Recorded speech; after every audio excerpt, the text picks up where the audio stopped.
situation whereby she is actually going to die in 4 days, which is a good thing, folks. I mean, she's had a outpouring of support from all over the world. She's responded to that. She appreciates that. You know, we were all saying yesterday, we were sending her prayers and positive energy.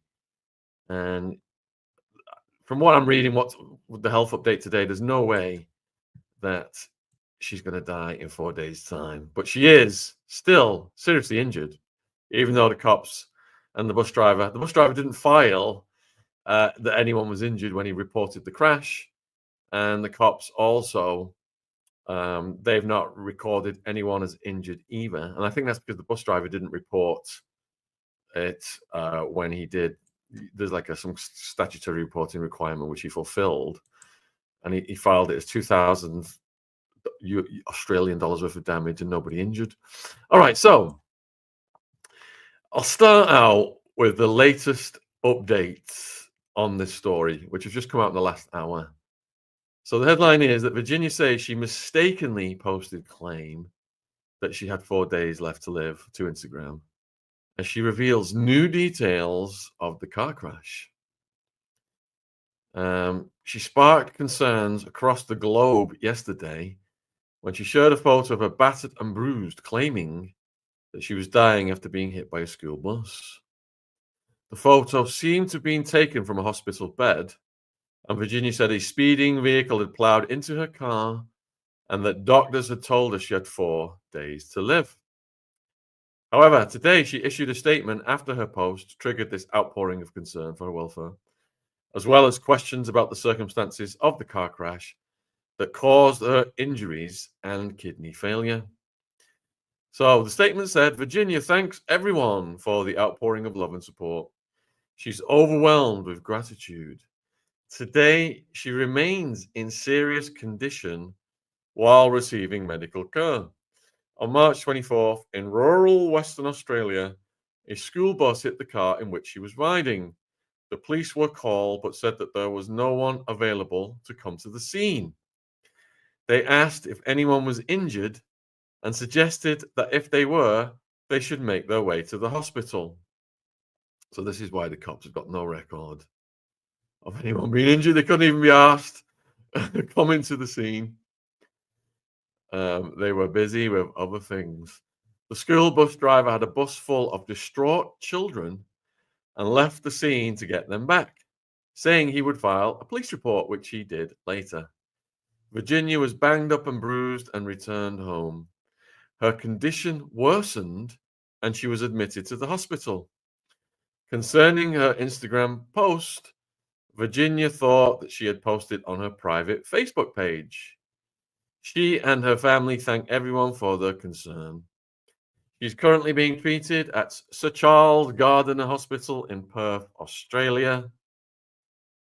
And it was on Sunday, yesterday, she shared a concerning selfie from a hospital bed to Insta, showing her severely bruised face and upper body. And, you know, we did a live on it last night, and I gave some of the backstory about her and Giuffre and Prince Andrew. And I can do a bit more of that tonight as well. But let me just get through this one. She was begging to see her children one last time before she dies, after claiming doctors had told her that she has just 4 days to live. The full caption on her accidental post read, "This year has been the worst start to a new year, but I won't bore anyone with the details. But I think it's important to note that when a school bus driver comes at you driving 110 kilometers, we calculated that around 70 miles per hour. And I did look at the speed limits for buses, and I think it's 50 in Australia. As we were slowing for a turn, that no matter what your car is made of, it might as well be a tin can." And we ran over all this last night. She said she's got kidney renal failure. They've given her 4 days to live, transferring her to a specialist hospital in neurology, and she's ready to go, but she wants to see her kids one last time. And for those who've been following Virginia's story, you know, she met her husband in Thailand. Maxwell and Giuffre had sent her out there to do massage training. She met her husband. He helped her get out of the situation. They were married for over 20 years. She got the £12 million settlement from Prince Andrew, got almost $2 million Australia house. I think it was beachfront property. And then this, and her husband, she's in a divorce with her husband. She says she's estranged from her 3 teenage kids. And now this. So, oh my goodness, it's worthy of a Greek tragedy, isn't it? The pendulum, how far it has swung in this lady's life. So,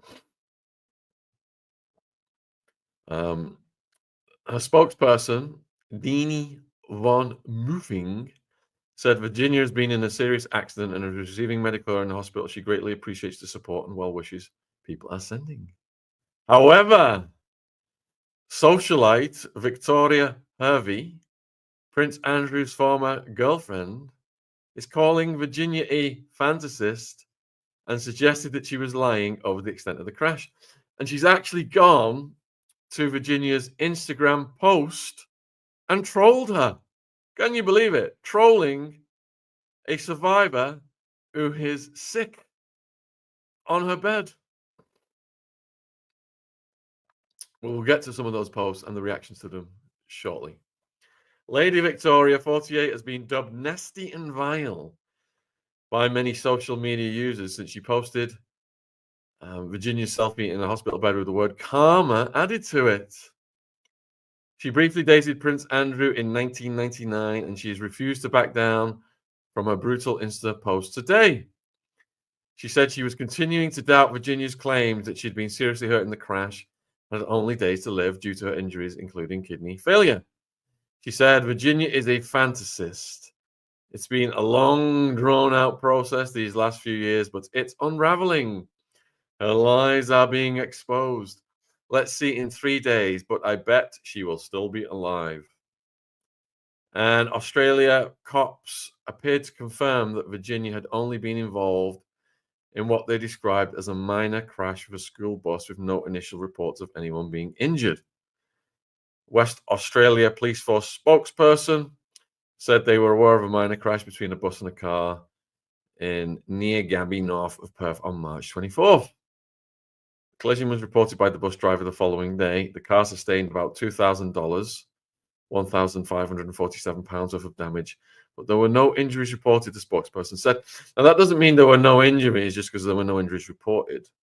As I said earlier, the cops couldn't be asked coming to the scene, and the bus driver was under a legal duty to report the crash, which he did. And when he filed it, he said there was no injuries reported. So that's why that says that. So Lady Victoria is insisting she has no regrets about reposting the karma message, accompanied by the rocking soundtrack of Europe's 1986 glam rock smash, The Final Countdown. Oh my God, this lady. After it was originally posted by a friend, she said, I reposted the karma post because I felt, well, you know, she deserves it. But I also knew in my head that she was lying. Virginia found herself at the center of one of the world's biggest scandals when she launched legal action against Giuffre in 2015. And let's get the old photo up there while we cover this section of the news. And thank you for tuning in, everybody, to hear the latest. There it is. There's the infamous photo. Remember, it was they tried to say it was doctored and all kinds of stuff.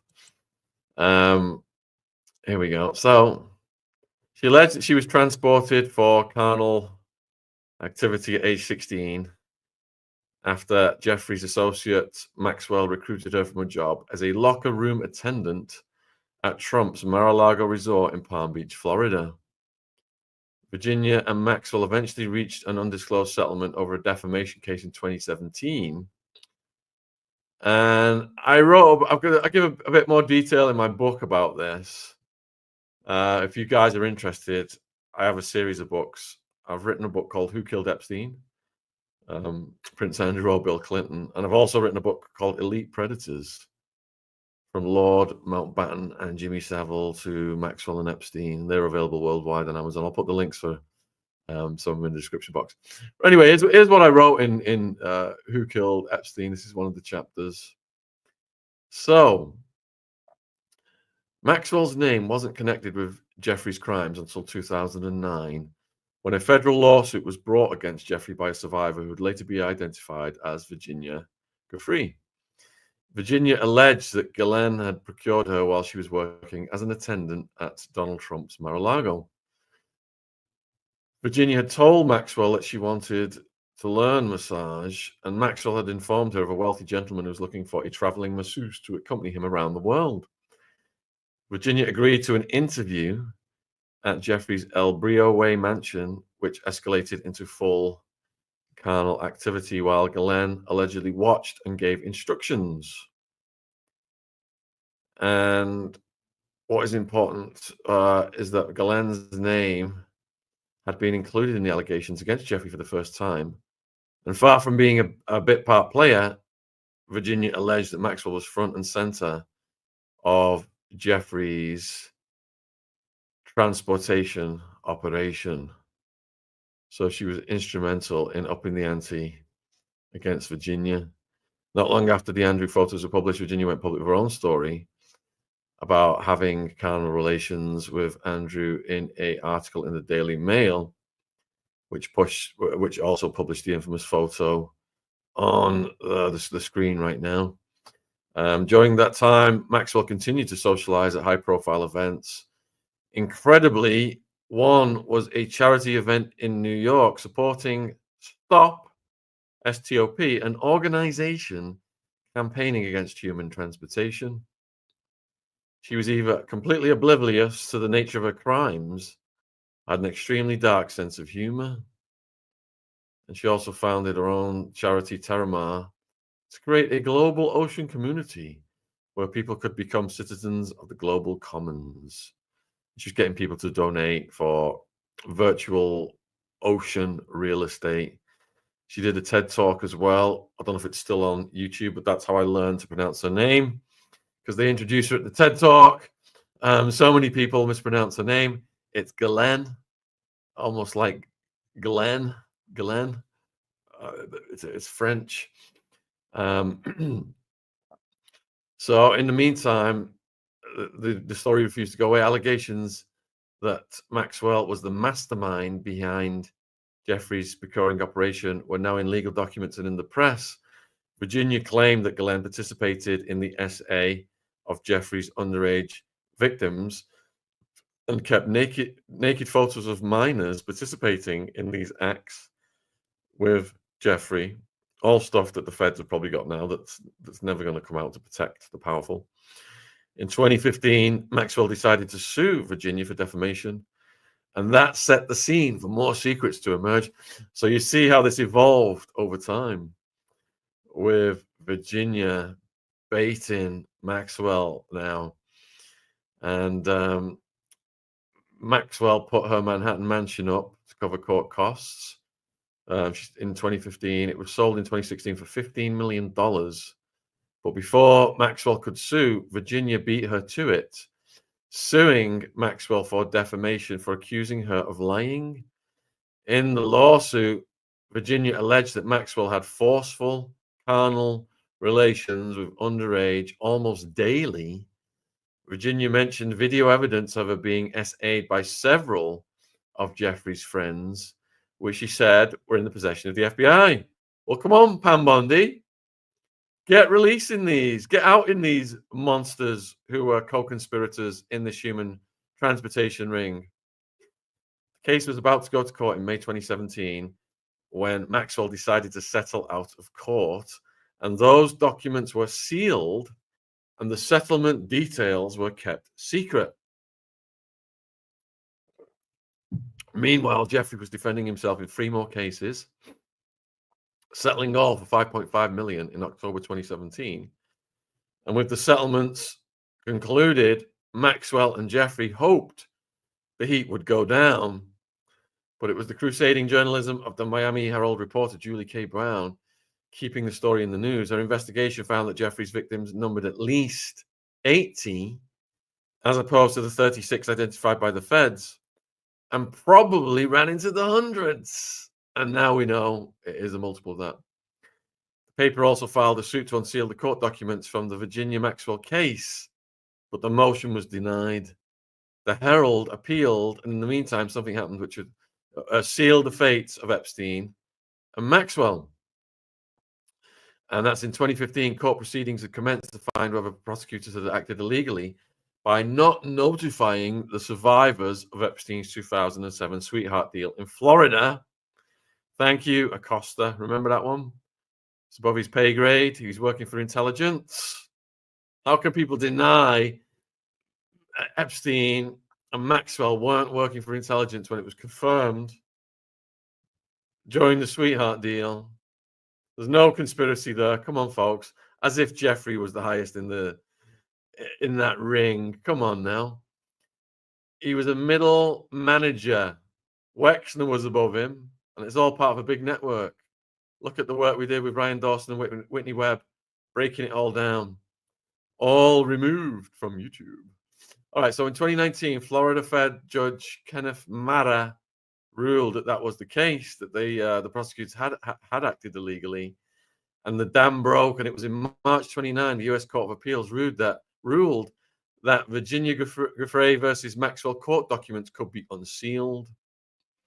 So if you've just tuned in, I'm just showing how the persistence of Virginia, how it evolved over the years to bring this whole case out in the open when Maxwell and Giuffre were settling cases to make the heat go away. They thought they got away with it, but it was Virginia's persistence that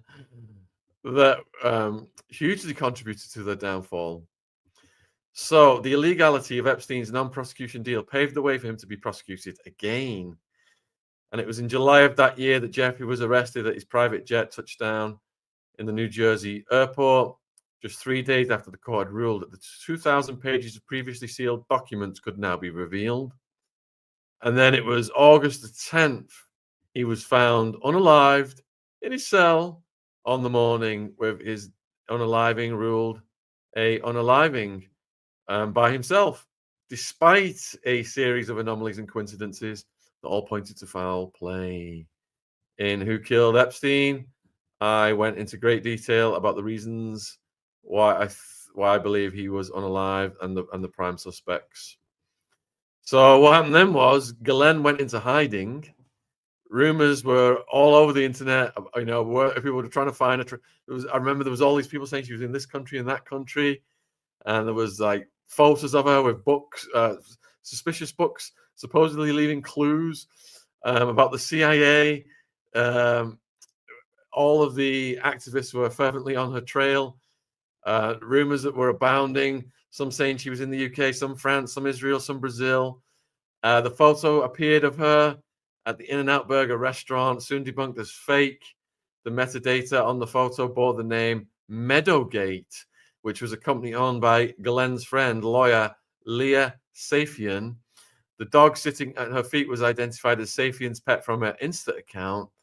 Glenn may have been thumbing her nose at her detractors, and it could have been a dark sense of humor again, being inappropriate. She was seen reading a non-fiction bestseller called The Book of Honor, The Secret Lives and Deaths of CIA Operatives. And behind it, there was a poster advertising an R-rated movie called Good Boys, which featured teen carnal relations. The advertisement had been photoshopped over the real poster, which was for a local hospital. And then there was the rumor that she was hiding out with her on and off again boyfriend, Scott Borgerson, in a Massachusetts town, Manchester by the Sea. And that place got mobbed, and he went into hiding. He was a member of the Council of Foreign Relations, tech entrepreneur, founder of Cargo Metrics Tech, a company that analyzed global shipping data. And Kirby Summers, I've emailed her today to try and get her on to talk about all this. She's been doing stuff, digging deep. I'm just waiting for a response. Hopefully can get her on soon. She believed that Borgenson fitted the role of father figure that seemed to attract Ghislaine. He was 6'4" with dark black hair, matched the imposing physical presence of her father, Captain Bob Maxwell. He was a millionaire playboy, and he allegedly could be physically violent and extremely controlling, according to records from his divorce to former wife, Rebecca. The divorce records went on to claim that he'd once threatened her, saying, "Don't make me beat you in front of the children." Borgenson allegedly beat his ex-wife in 2014 and was charged with assault. According to Kirby Summers, he split up from his wife by sending her a video message of himself hugging and kissing Ghislaine, all of which definitely fits the sadistic and manipulative profile of Robert Maxwell, not to mention Ghislaine herself. So Borgerson looked after her, helping hide her and aiding her in buying the house, where she was ultimately found.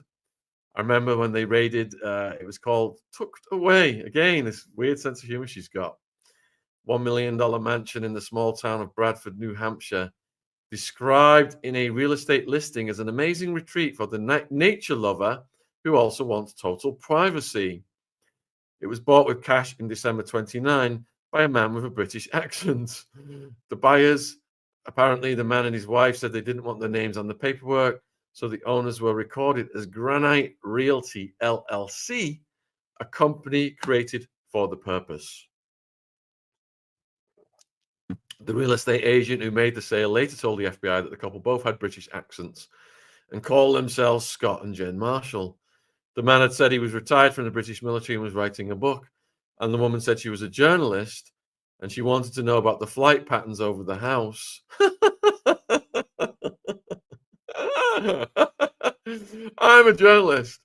By the way, what are the flight patterns over this house? A little bit suspicious. The agent thought that was a strange thing to say. I'm not kidding. It was only later on seeing a photo of her that the real estate agent realized that Jen was her alias, not my Jen, was in fact Ghislaine. The identity of the man remains a mystery, and it could have well been Borgerson putting on a British accent, or perhaps Kevin or Ian Maxwell. And Kirby Summers believed that the purchasing the mansion as a couple was all part of the ruse to keep Ghislaine hidden from the cops. And she told me in an interview back then that was removed. The authorities were going to look for a single woman who looked like Ghislaine Maxwell. They were not going to be expecting a couple, because that's how they purchased the house, as a couple, and the couple who were married. So she had a team of security people, ex-British military backgrounds, French activist Frederic Ponton.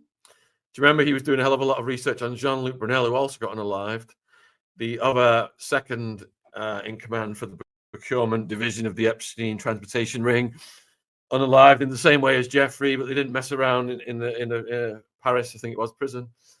They put him out of his misery quite fast. And I have emailed Fred as well today.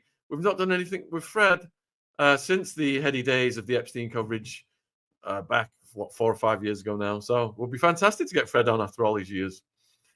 All right, so Fred said that the British nationality of the security guards was suspicious and suspects they were involved with more than just protection.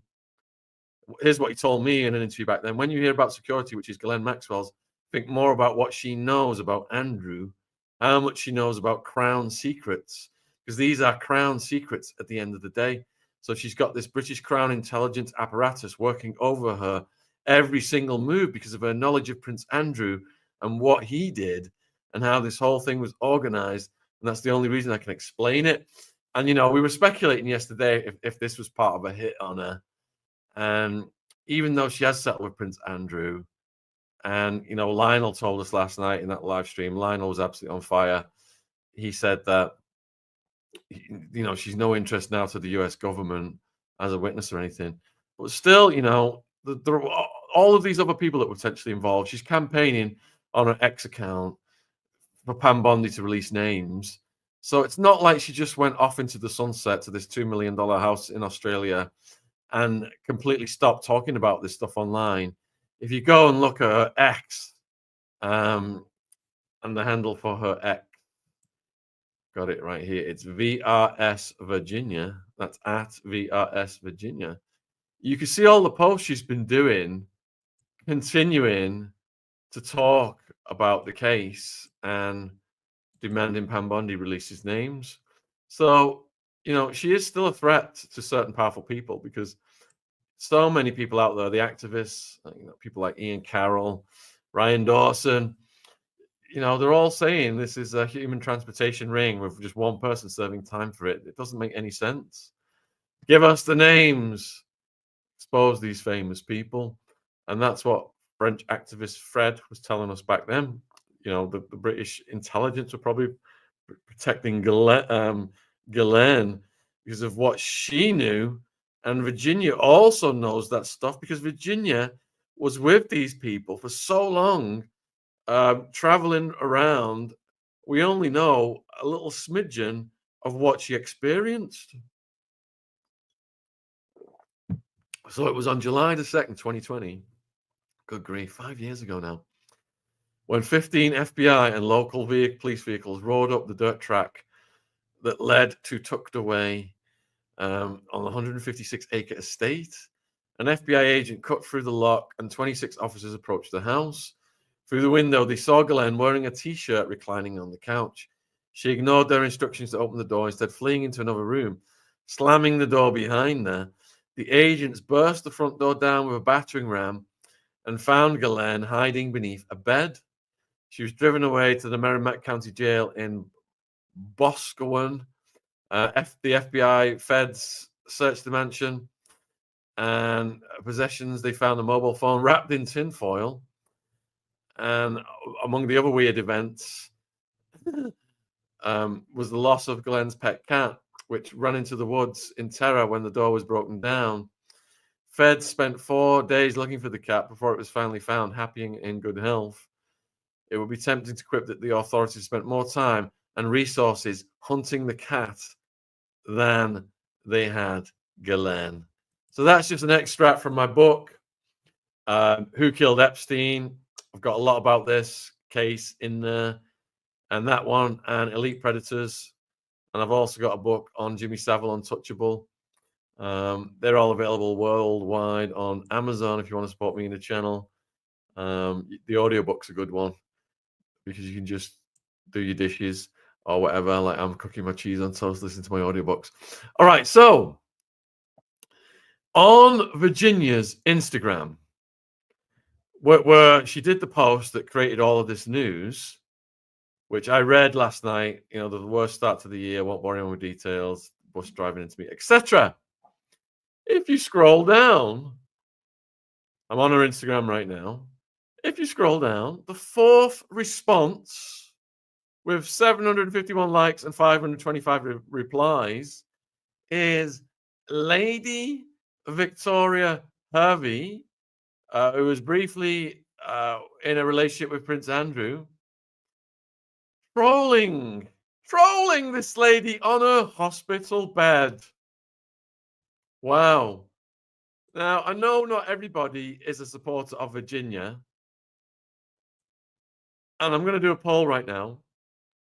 Put a 1 in the chat if you think to troll someone on a hospital bed who's injured and got bruises all over them is a lousy thing to do. It's very distasteful. Put a 1.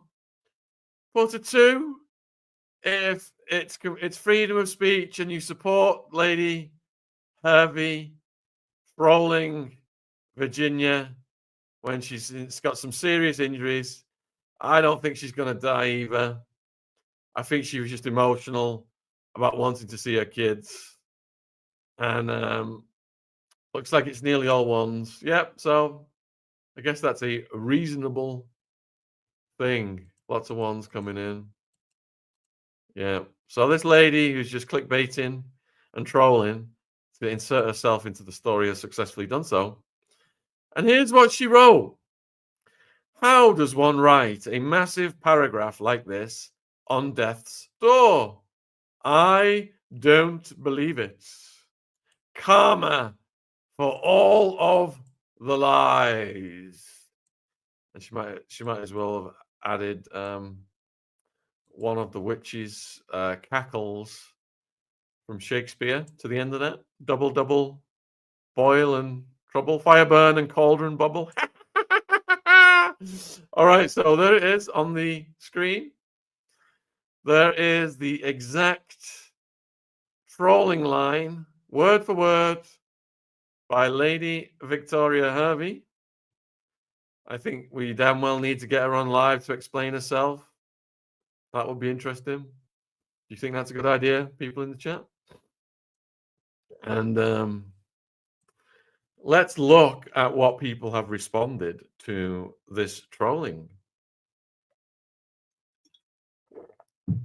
because there's 500 plus replies. So Natasha says, the exact type of disgusting comment you would see from someone who publicly supports a beep predator. Next one, I doubt she has lied. Lies, really? Just saw it on the news. They said there was a minor accident in Perth. The bus driver reported it. The hospital Virginia said she doesn't have renal failure. Not sure what is going on here. What you did for all the victims of SA and human transportation will always be remembered. Thank you for speaking up. Wishing you recovery in many more years. So that is one. That is a response to Virginia. All right. So you were a nasty piece of work 40 years ago. I see you still are, just uglier on the outside. That's from Nicole to Lady V. What a piece of beep you are. What did she lie about? A lot of people are saying that. Nonce supporter, if you're in America. That's like saying Chomo supporter. Chelsea says, how did I know? I'd click on the profile and there will be some bedazzled stuff. What an embarrassing human. Let's see. Where's the rest of these replies? View replies. Instagram. Let's get these replies flowing. Instagram, come on. Click, click, click, click, click, click, click, click, click, click, click. All right, here we go. All right. A lot of people just asking what did she lie about. And then let's see. It's all coming up the same stuff, isn't it? It's repeating itself. All right. Anyway, you guys get the picture. Someone's actually backing up Lady Victoria. How would you be posting pics on social media if you were actually dying? I'm in renal failure, and when I'm in hospital for it, I'm in no shape to even sit up, much less post paragraphs of photos. This is just weird. Post pics of the accident. The cops say you are lying. Also, Lady V has got her supporters here. I can't believe all the nasty, hateful comments. Does anyone realize what lives this young people have lived and how they are groomed, transported, and essayed, and how that messes up mental health and ability to heal? Prince Andrew is going to be the only winner out of this. I live in Perth. School buses don't go 110 kilometers on the freeways. They don't even go on the freeways. How come this wasn't on the news? How do you write a massive paragraph? That was, yeah. All right, so we get rid of that one. And let's see. I'm going to go over to Virginia's Instagram now and see if she's posted anything else. So, no, the last post I can see was, and her mom's posted on it. That's what I wanted. All right, yeah. So, her mom posted, Virginia, my daughter, I love you and praying for you to get the correct treatment to live a long and healthy life. If there is anything in this world I can do to help you, please let me know. My spirit is with you. Oh, that's from Virginia's dad. We did cover that, didn't we? All right, let's close that then. And folks, you know, if you've just tuned in, I mentioned earlier on in the stream, if you are a follower of Ryan Dawson, please send him some love. I'll put his Twitter in the live chat right now. He's going blind. He's already lost the sight in one eye. Ryan has done so much work on the Epstein case. And he's about to lose his other eye. And he's not going to be able to research anymore through his eyes. I'm going to put his Twitter link in the live chat. He's just had a surgery. I've been speaking to him today. He stayed at my house last year. And he's hoping that this surgery is going to help, but it's a really bad prognosis that he's got for his eyes. Possibility that both of them might come out, and he's not going to be able to do the research at the rate he was doing the research, which was prolific. And he's been such a friend of this channel over the years. And like I said earlier, I've reached out to Fred Connection. We haven't spoken to him in 5 years. He was the guy who was tracking Jean-Luc Brunel, doing all the research for that. Oh, Lisa, thank you for getting Ryan's Epstein poster. I've got it framed on my wall. I've also got the Biden crime family one framed on the wall as well. And people come to the house now and they love, they admire our Ryan Dawson crime family maps with all the photos and all of the different names of all the elites. We have literally got the Epstein list framed and on our wall in this house, folks. Thanks to Ryan Dawson. Ryan never asked for money. He has a shop where if you want to donate to him, you can get some great merch, because we also have got the Dawson University clothes for baby Ziggy. Yes. I've got a Ryan Dawson chapter in one of my books as well. Let me see if I can find it. I've got the Elite Predators one up now, haven't I? So it's the Who Killed Epstein one. Let me see if I've got that one handy. And I could go over some of the research that he did linking intelligence to Epstein and Maxwell. Elite Predators keeps coming up. All right. What I'll do is then perhaps I'll do another stream tomorrow. I think we've got Zara coming on tomorrow, haven't we? Bob Marley's Daughter Part 3. And Rosie, why when I look up your lives to get notifications, lives are not showing like this one on schedule? So Rosie, ever since we started covering this case that you can see the photo of, the Epstein case, we were riding high. We were getting 10 to 20 million views a month. People were getting notified. But once we got in trouble over that coverage, it's like we were shadow banned and people weren't getting notified of things. So, you know, we have to work twice as hard on this channel to get the message out there. That's why a lot of the interviews we do, we cut them into clips and stuff like that. So we've almost got 1 million subscribers now. So if you haven't subscribed, please help us get to 1 million. Maybe when we get over 1 million, the algorithm will be kinder to us. But we've got to work twice as hard here, you know, and hope you guys help us with the algorithm, liking, sharing, telling people about what we're doing, because getting the word out has never been easy for us. And we get so many reports from people saying that they're not getting notified about the streams. Yeah. But it was thanks to you guys that, you know, our channels got reinstated.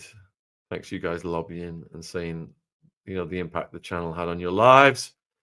With all, when you get over 1 million, you will be even more censored. Thanks, Brendan. Someone is saying that it's suspicious about Ryan's eyes. Well, if you look at all the methods, you know, that have been employed against activists, fast-acting cancer, got the turbo cancer.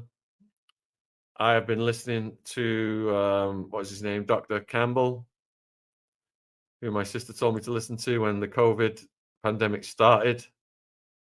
And he has said that he wouldn't even get the jab now if he knew what he knows now. And yeah, he's talking about turbo cancers and all these cancers in young people and breast cancers in young women, and how dormant, all the ones that were dormant after people got the jab, they all started to get reactivated. There's just so many people getting ill, unexplained, who shouldn't be. Even one of my parents, dear friends, died suddenly recently, which I suspect is an excess death. But we'll get to all that on another night. Lisa, I thought you were saying I'm on the naughty boys corner of YouTube.